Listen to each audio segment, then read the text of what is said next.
तब्बल 11 तासानंतर दिग्विजय पाटलांची चौकशी संपली।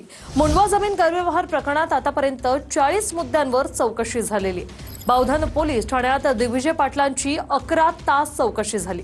उद्या शीतल तेजवानीचा पिंपरी चिंचवड पोलीस ताबा घेणार आहेत, तर तेजवानी आणि दिग्विजय पाटलांची समोरासमोर चौकशी होणार।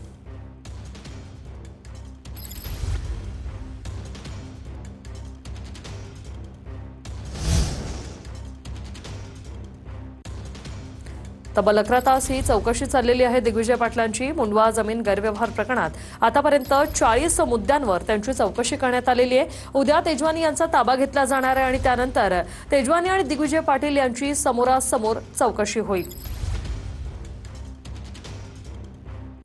लॉ अबेडिंग सिटीजन म्हणून प्रत्येक नागरिकाचं कर्तव्य आहे की त्यांना पोलिसांनी जर का समन्स केलं तर पोलीस यंत्रणेला त्यांनी सहकार्य केलं पाहिजे। तर दिग्विजयकडे जे काही कागदपत्र होते या केस संदर्भातले ते त्यांनी पोलीस अधिकाऱ्यांना दिलेले आहेत। इन्व्हेस्टिगेटिंग एजन्सीजला कॉपरेट करणं त्यांची ड्युटी आहे। त्यांचं सखोल तपाशी इन्व्हेस्टिगेशन झालेलं आहे। सकाळी 10 वाजल्यापासून ते इथेच होते आणि जे काही आम्हाला प्रश्न विचारले त्याचं आम्ही आमच्या परीने जेवढं आमच्या नॉलेजमध्ये त्याची उत्तर आहे ते आम्ही दिलेली आहेत। किती मुद्द्यांवर आज चर्चा झाली?